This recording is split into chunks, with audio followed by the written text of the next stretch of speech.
ये कहानी लेखक की अपनी भावनाओं के द्वारा लिखी गई है। इस कहानी को सुनकर आप अपना मनोरंजन कर सकते हैं। इस कहानी में दर्शाए गए पात्र, उत्पादन और घटनाएं सभी काल्पनिक हैं। कहानी किसी भी व्यक्ति के भावनाओं, प्रथाओं और परंपराओं का अपमान नहीं करती है। ये कहानी पूरी तरह से काल्पनिक है। दोस्तों, सिर्फ आपसे एक ही रिक्वेस्ट है कि आप हमारी वीडियो को लाइक और सब्सक्राइब कर लिया कीजिए। एपिसोड 207 आयुषी और सोम की एंट्री। दोस्तों, अपने पिछले एपिसोड में सुना कि किस तरह जब अक्षत किया के बारे में पता चलता है कि वही उसकी बायोलॉजिकल बहन है तो उसके हैरानी का ठिकाना नहीं रहता और वह अपने इंडिया न जाने के फैसले पर पछताने लगता है। लेकिन उसकी बहन इंडिया जाए उससे पहले वह जल्दी से अपना सामान लेकर उनकी जेट पर पहुंच जाता है। अब आगे। अक्षत अभी दरवाजे के पास ही खड़ा था, तभी पीछे से आवाज आती है, जानू हम आ गए। जैसे ही अक्षत पीछे मुड़कर देखा है तो एक बहुत ही प्यारी सी लड़की जिसकी उम्र महज 19-20 साल होगी, वह अपने दोनों हाथ फैलाए तेजी से उसी की ओर आ रही थी। ये देखकर तो उसे एक पल के लिए आश्चर्य होता है कि यह कौन है, क्या वह उसे जानता है और यह इस तरह से क्यों उसकी ओर आ रही है। तभी उसके पीछे उसे एक लंबा चौड़ा गोरा लड़का आता हुआ दिखाई दिया। ये दोनों देखने से फॉरेनर थे। ये बिल्कुल भी इंडियन नहीं लग रहे थे, पर ये बोल इंडियन रहे थे। इस वजह से अक्षत थोड़ा कंफ्यूज हो जाता है, लेकिन कुछ ही पल में उसकी कंफ्यूजन दूर हो जाती है जब वह लोग उसे साइड करके आगे बढ़ जाते हैं और जाकर सीधे किया के गले से वह लड़की लग जाती हैं। वही वह लड़का जाकर किया को साइड हग करता है। तो दोस्तों, आप लोग सो रहे होंगे कि यह कौन लोग हैं जो अचानक से यहाँ पर आ टपके। तो आपको बता दे, पिछले एपिसोड में अपने जाना था कि जब किया इंडिया आ रही थी तो उसके दोस्त भी उसके साथ आना चाहते थे। यह वही उसके दो दोस्त थे जो उसे अपने जान से भी ज्यादा प्यार करते थे, आयुषी और सोम। चलिए आगे स्टोरी में बढ़ते हैं।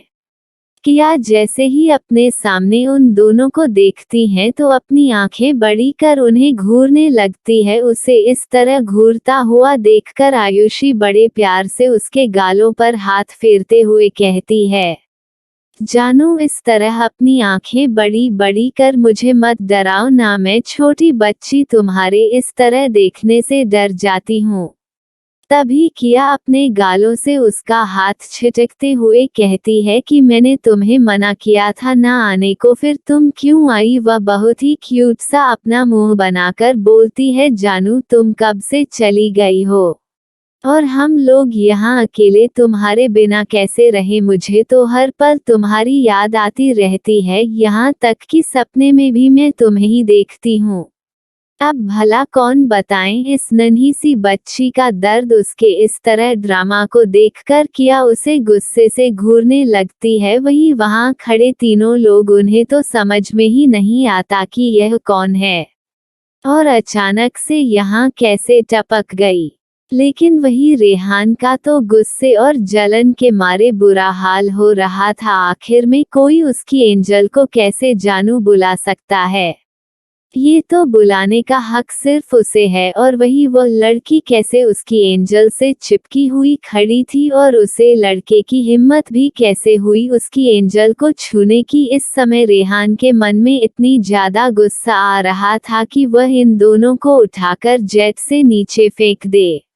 और वही अक्षत के मन में तो जलन के मारे आग ही लग गई थी। वह बिल्कुल भी बर्दाश्त नहीं कर पा रहा था कि कोई भी आकर उसकी बहन के गले लग जा रहा है, और एक उसकी फूटी किस्मत जो देखकर भी उसके पास जाने की भी हिम्मत नहीं हो रही है।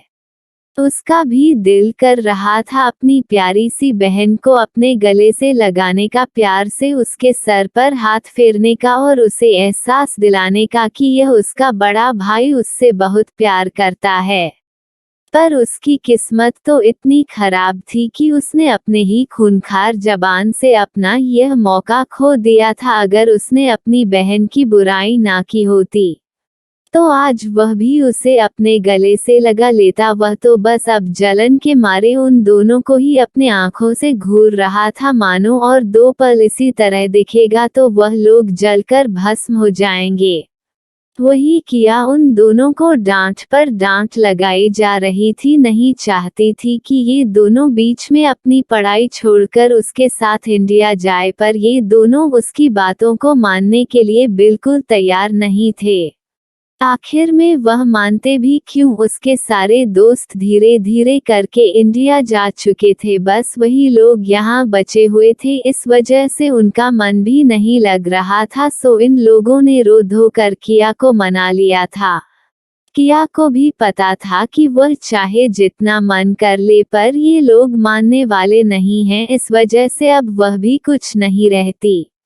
सभी जाकर धीरे धीरे अपनी जगह पर बैठने लगते हैं। अक्षत का बहुत मन था कि वह किया की पास वाली सीट पर बैठे, लेकिन उसके सारे सपनों पर पानी फेरते हुए रेहान जाकर पहले ही किया के बगल बैठ जाता है। भला वह इतना अच्छा मौका कैसे अपने हाथ से छोड़ना।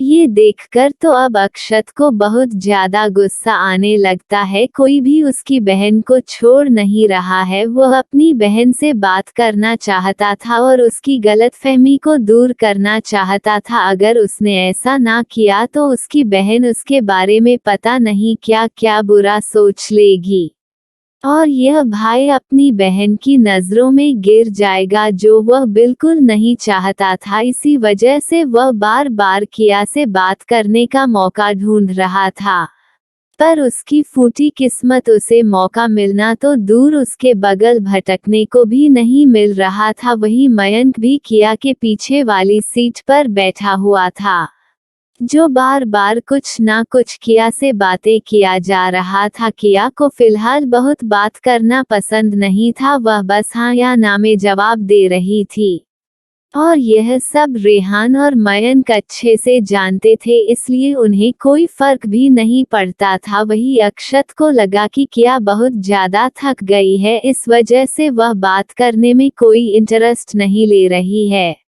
इसलिए उसने जल्दी से कहा, मुझे लगता है कि किया बहुत ज्यादा थक गई है, शायद उसे रेस्ट करना चाहिए। वही उसकी बातों को सुनकर मयंक और रेहान का भी ध्यान किया पर जाता है, जो सच में कुछ थकी थकी सी लग रही थी। तो वह लोग भी किया को अंदर बने रूम में जाकर रेस्ट करने को कहते हैं।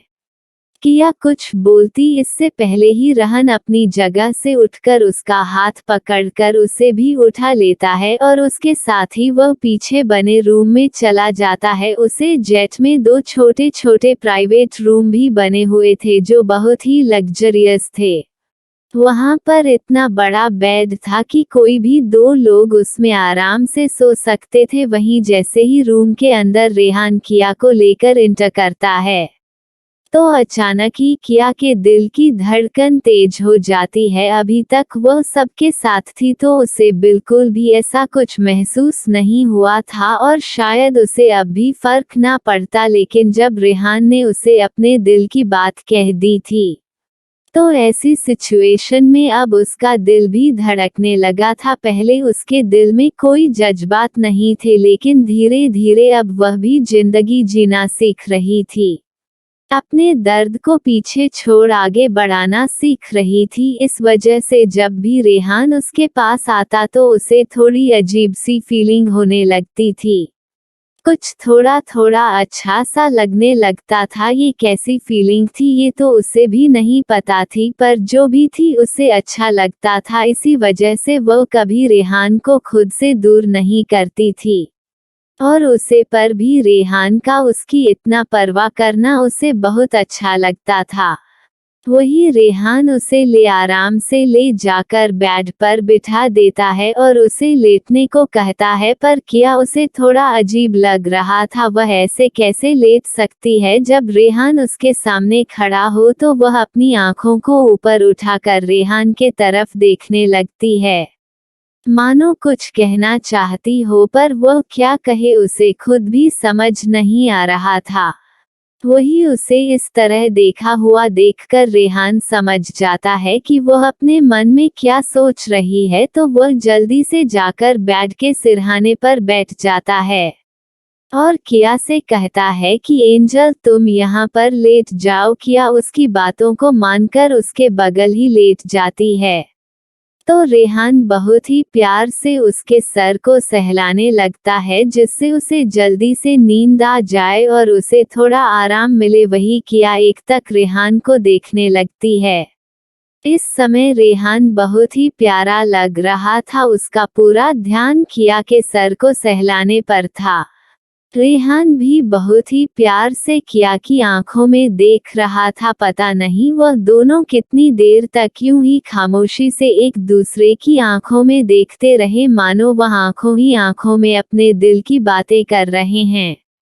इसी तरह देखते देखते कब किया को नींद आ जाती है उसे तो पता भी नहीं चलता। वही रेहान अपनी उसे प्यारी सी एंजल को अब भी उसी तरह देखे जा रहा था और जब देखा है कि किया सो चुकी है तो उसके होठों पर बड़ी प्यारी सी मुस्कुराहट आ जाती है। वह प्यार से झुककर उसके माथे को चूम लेता है और अपना माथा उसके माथे पर हल्के से रख देता है जिससे किया की नींद डिस्टर्ब ना हो, और इसी तरह कुछ देर तक वह किया को निहारता रहता है। इस समय उसे किया बिल्कुल किसी परी की तरह लग रही थी जो शांति से अपनी आंखें बंद कर अपनी दुनिया में ही डूबी हुई थी। उसका चेहरा बहुत ही शांत लग रहा था। उसे देखकर रेहान का दिल जोर जोर से धड़क रहा था। इस समय उसका मन कर रहा था कि वह किया को बहुत प्यार कर ले। रेहान उसके गुलाबी होठों को देखा है जो बिल्कुल किसी गुलाब की पंखुड़ी की तरह थे। वो उसे चूमना चाहता था, वो उसे महसूस करना चाहता था, पर वो कुछ भी ऐसा नहीं करना चाहता था जिससे उसकी एंजल उसे नाराज हो जाए।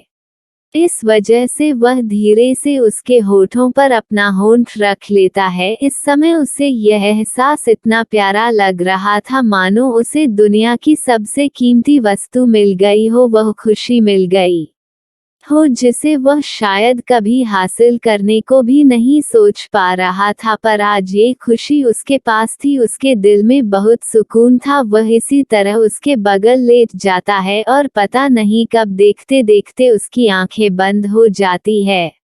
उसने अपना हाथ किया की कमर पर रखा था। वैसे भी अभी इंडिया पहुंचने में उन लोगों को काफी वक्त लगने वाला था, इस वजह से वह एक लंबी नींद तो ले ही सकते थे। वहीं बाहर अक्षत की नजर बार बार उसे रूम के डोर पर जा रही थी जहां किया गई थी। वह मन ही मन रेहान को कोस रहा था कि अभी तक बाहर क्यों नहीं निकला। उसका मन कर रहा था कि वह अंदर जाकर उसे घसीटकर अपनी बहन से दूर करके बाहर लाकर अपने बगल बैठा ले जिससे वह दोबारा उसकी बहन के समीप ना जा सके। इस समय अक्षत के मन में भाई वाली फीलिंग्स डेवलप हो रही थी जो अपनी बहन को सबसे सुरक्षित रखना चाहता था, पर वह चाहकर भी रूम के अंदर नहीं जा सकता था। पता नहीं वह लोग क्या कर रहे होंगे, उसके मन में बार बार अजीब अजीब से ख्याल आ रहे थे। तो अब आगे क्या होने वाला है जानने के लिए चलिए बढ़ते हैं नेक्स्ट एपिसोड की तरफ। एपिसोड 208, सभी का इंडिया आना। दोस्तों, अभी तक आपने सुना कि किस तरह अक्षत के मन में रेहान को लेकर अजीब अजीब से ख्याल आ रहे थे। इस समय वह बिल्कुल पजेसिव भाई बन चुका था। वह अजीब अजीब सी बातें सोच रहा था और उसी के साथ उसका मुंह भी बन रहा था। वही आयुषी जो अब तक शांत बैठी थी, वह अक्षत को इस तरह मुंह बनाते हुए देखकर अपनी हंसी नहीं रोक पाती है और जोर जोर से हंसने लगती है। उसे इस तरह हंसता हुआ देखकर अक्षत तो अपने ख्यालों की दुनिया से बाहर आता है और वह घूरकर आयुषी को देखने लगता है। वही उसे इस तरह घूरता हुआ देखकर आयुषी की तो हंसी ही बंद हो जाती है और वह जल्दी से अपने होठों पर उंगली रख लेती है। इस समय ऐसी हरकत करते हुए आयुषी बहुत ही प्यारी लग रही थी। एक पल के लिए तो अक्षत भी उसे इस तरह देखता रह गया, पर उसने जल्दी से अपनी नजरें उस तरफ से हटा ली। तभी मयंक बोलता है, बिग ब्रो आपकी तबीयत बहुत ज्यादा खराब है, इसलिए आप जाकर थोड़ा रेस्ट करिए, वरना इस तरह बैठे बैठे आपकी तबीयत और भी ज्यादा बिगड़ सकती है।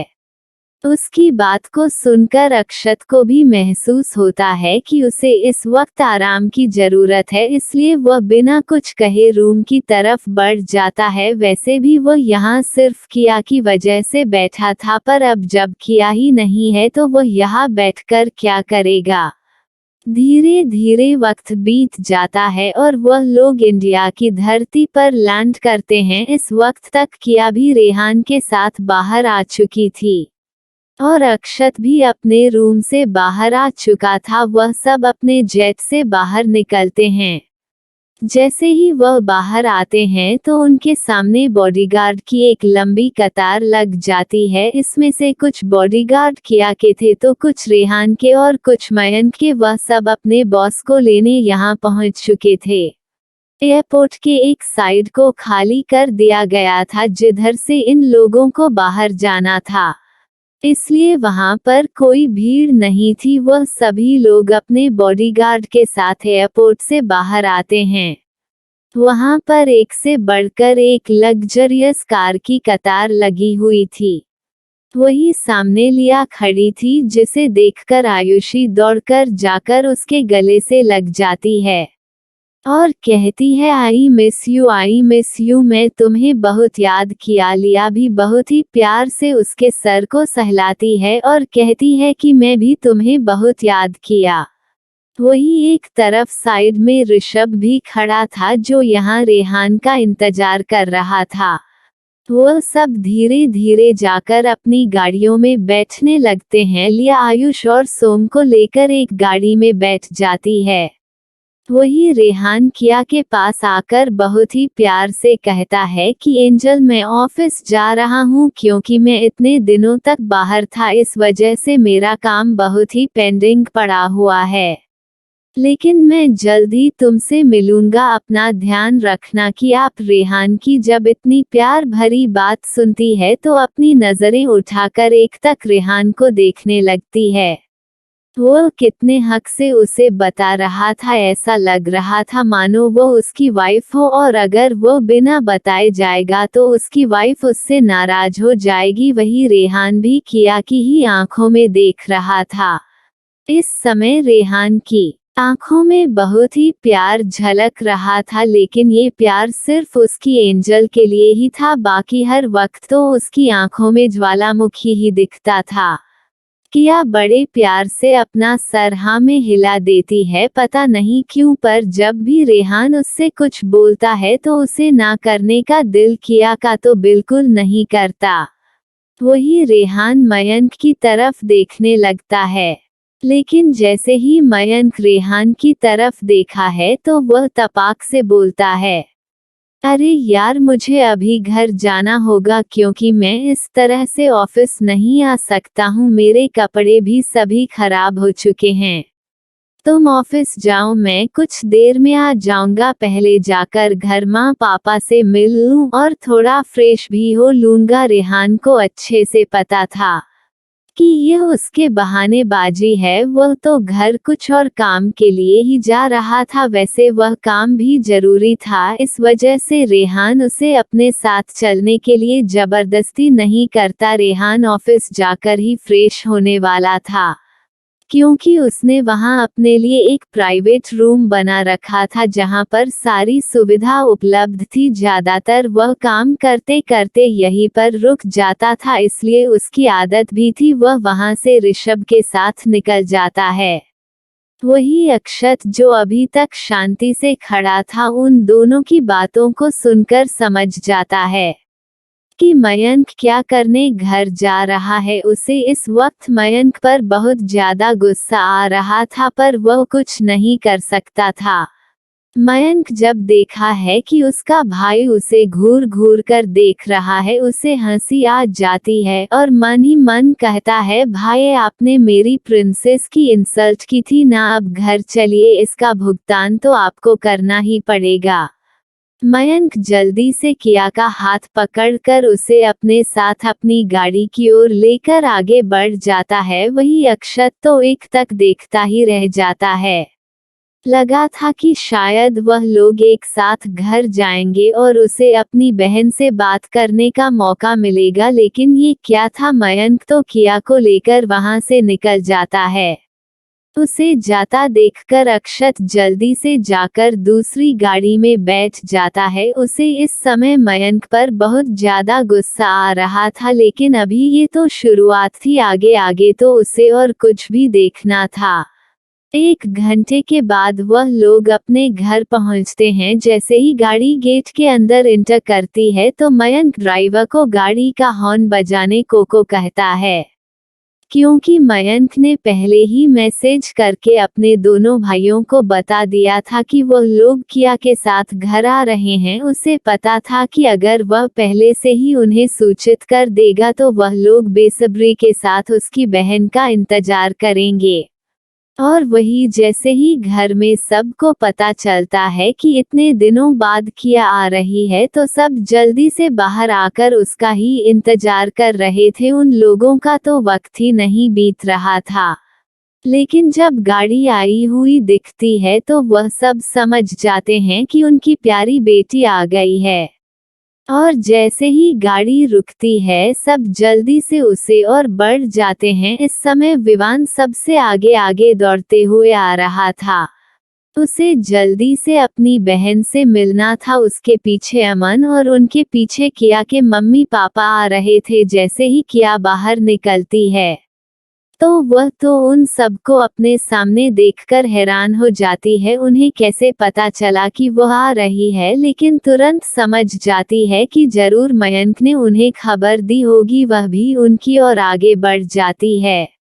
विवान तो झट से आकर अपनी बहन के गले लग जाता है, मानो वो कितने वर्षों बाद अपनी बहन से मिल रहा हो। वही अमन भी अब किया के पास पहुंच गया था और अब वो भी जल्दी से आकर किया को अपने गले से लगा लेता है और बहुत ही प्यार से उसके सर पर हाथ फेरते हुए बोलता है, बच्चा, हम तुम्हारा कब से इंतजार कर रहे थे और अब जाकर तुम्हें देखने को नसीब हुआ। किया को अपने भाइयों का प्यार देखकर बहुत अच्छा लग रहा था। इसी प्यार के लिए तो वह इतने वर्षों से तड़पती रही, इसी प्यार के लिए तो उसकी एक जिंदगी बर्बाद हो गई थी और अब उसका दूसरा जन्म था। वह मन में ही सोचती है कि वह इन्हें अपने से कभी भी दूर जाने नहीं देगी। इतना प्यारा रिश्ता वह कभी भी टूटने नहीं देगी। तभी किया की माँ राजश्री जाकर जल्दी से किया को अमन से दूर कर अपने गले से लगा लेती हैं। वही अमन एक तक अपनी माँ को देखने लगता है। उसका तो मुंह ही बन गया था, ये भी क्या जबरदस्ती है, अरे थोड़ी देर बाद मिल लेती। इतना कहकर वह अपनी माँ की ओर देखने लगता है। तभी किया की बात कहती है कि अरे तू थोड़ी देर बाद मिल लेना, मुझे तो अभी सब्र ही नहीं हो रहा है। इतने दिनों बाद मेरी बेटी आई है, मैं उसे जी भर के प्यार करना चाहती हूँ। अब उसके पापा भी वहां आ चुके थे। वह जल्दी से अपनी पत्नी को एक साइड करते हुए अपनी प्यारी बेटी को अपने गले से लगा लेते हैं और कहते हैं, बच्चा, तुमने बहुत इंतजार कराया, हमारी नजरें तुम्हें देखने के लिए तरस गई थी। इतना कहकर वह प्यार से किया के सर पर हाथ फेरने लगते हैं। वही इस बात से वह बिल्कुल अनजान थे कि उनकी बीवी बड़े ही गुस्से के साथ उन्हें घर कर देख रही थी। तभी वहां एक और गाड़ी की एंट्री होती है, जिसे देखकर सब उसे और देखने लगते हैं। गाड़ी तो उन्हीं के घर की थी, पर अब कौन आ गया इसमें उन्हें अब तक नहीं पता था कि अक्षत भी उन्हीं लोगों के साथ आया है। तभी उसे गाड़ी से एक बहुत ही हैंडसम सा लड़का बाहर आता है, जिसे देखकर वहां सबके होठों मुस्कान छा जाती है। वह देखता है कि उसके सारी फैमिली वाले यहाँ बाहर खड़े हैं। उसे समझ नहीं आता कि वह लोग यहाँ क्यों खड़े हैं। फिलहाल वह आगे बढ़ जाता है और अपनी माँ के पास आकर उनका पैर छूता है, फिर अपने पिता का पैर छूता है। अक्षत को देखकर राजश्री जी की आंखों में थोड़े आंसू आ जाते हैं। आखिर में कितने दिनों बाद वह अपने बेटे को देख रही थी। वही उसके दोनों भाई जो उसे देखते ही दौड़कर उसके पास आ जाते थे, आज दूर खड़े ही उसे हेलो बोल देते हैं। अक्षत को कुछ समझ नहीं आता कि वो लोग उसके पास क्यों नहीं आ रहे हैं, लेकिन साइड में खड़ा मयंक सब समझ जाता है, क्योंकि इस वक्त उसके माँ पापा अपने बेटे से मिलने में व्यस्त हो गए थे और मौका देखकर वह दोनों भाई अपनी बहन के पास आ गए थे। उन दोनों भाइयों के मन में तो अब यही चल रहा था कि यह लोग एक और बढ़ गया, अब हमें अपनी बहन के साथ टाइम स्पेंड करने के लिए और भी कम समय मिलेगा। एक तो ऐसे ही उसकी बहन के पास टाइम ही नहीं होता और अब नंबरों की बढ़ोतरी हो रही है। इस वजह से उन दोनों ने इतना फीका फीका रिस्पांस दिया था। तभी राजश्री जी की आवाज सुनाई देती है, अक्षत बेटा तुम कैसे हो, कितने दिन हो गए तुम्हें देखे हुए, अब जाकर तुम्हें इंडिया आने का टाइम मिला है, इस वजह से मैं तुमसे बहुत ज्यादा नाराज हूँ और तुम अपनी बहन से भी मिलने नहीं आए। चलो मैं तुम्हें तुम्हारी बहन से मिलवाती हूँ। वैसे भी तुमने बहुत गलत किया, क्या तुम्हें एक बार भी अपनी बहन की याद नहीं आई, क्या तुम्हें अपनी बहन से आकर एक बार मिलना नहीं चाहिए था। राजश्री को अक्षत के ऊपर पहले से ही बहुत गुस्सा था कि वो उसकी प्यारी बेटी से मिलने क्यों नहीं आ रहा है। उसे अक्षत की कंडीशन के बारे में कुछ पता नहीं था, इस वजह से वह अपनी सारी नाराजगी अपने बेटे के आगे बयां कर रही थी। वही अक्षत बेचारा स्पीचलेस था, क्योंकि सच में उसे बहुत बड़ी गलती हो गई थी और इसके लिए वह बहुत पछता ही रहा था। पर रहते हैं ना कि अब पछताए हो क्या, जब चिड़िया चुग गई खेत, यही हाल बेचारे अक्षत का भी था। अभी वह अक्षत को किया से मिलवाती, इससे पहले ही मयंक बोल पड़ता है, मानमा हमें अंदर चलना चाहिए, प्रिंसेस बहुत थक गई होगी, चलिए अंदर चलकर बैठकर बातें करते हैं। इतना कहकर वह आगे बढ़ जाता है और किया को अपने साथ लेकर आगे आगे चलने लगता है। वही ये देखकर उसके दोनों भाई तो अपना मुंह ही बना लेते हैं और मन ही मन सोचते हैं कि क्या वह अपनी बहन को लेकर अंदर नहीं जा सकते थे, जो बीच में ये कूद पड़े हैं। इतना कहकर वह लोग भी किया के साइड ही चलने लगते हैं। वही जब किया के मम्मी पापा देखते हैं कि उनकी प्यारी बेटी घर के अंदर जा रही है, तो वह लोग भी जल्दी से उसके पीछे पीछे हो लेते हैं और अब अक्षत वहां अकेला खड़ा रह जाता है। और इस वक्त उसे इतनी ज्यादा हैरानी हो रही थी कि उसके घर वाले कैसे उसे यहाँ अकेला छोड़कर जा सकते हैं, उसकी तो कोई वैल्यू ही नहीं रह गई। वह मन ही मन सोचा है कि क्या वह इतने दिनों से यहाँ नहीं था तो सब लोग उसे भूल गए, या सभी के मन में उसके लिए प्यार कम हो गया। हाँ, यही बात है, तभी तो उसकी परवाह किसी को नहीं है, सब उसे यहाँ अकेला पागलों की तरह छोड़कर जा चुके हैं। एक बार भी किसी ने उसकी तरफ ध्यान नहीं दिया और उसके माँ पापा जो अभी तक उससे ये शिकायत कर रहे थे कि इतने सालों से वह उसे देखने को ही तरस गए, एक ही पल में उसे छोड़कर ऐसे भाग गए जैसे मानो कोई अजनबी खड़ा हो। उसे तो विश्वास ही नहीं हो रहा था कि यह उसी की फैमिली है, पर अब बेचारा क्या कर सकता है। वह अपना लगेज उठाकर घर के अंदर आता है और जैसे ही हाल में उसकी नजर जाती है तो देखा है कि किया के दोनों तरफ उसके दोनों भाई बैठे हैं और उसके ही साइड में मयंक और उसकी माँ बैठी है, दूसरे साइड में उसके पापा बैठे हैं। यानी यह क्या है यार, वह भी तो इतने दिनों बाद घर आया है, उसे कोई देख भी नहीं रहा है। वही सब के सब उसकी बहन को ऐसे घेर कर बैठे हैं मानो अगर थोड़ा भी हटे तो वह वहां से गायब हो जाएगी। वही तिरछी नजरों से मयंक अपने भाई के बनते बिगड़ते इंस्पिरेशन को देख रहा था।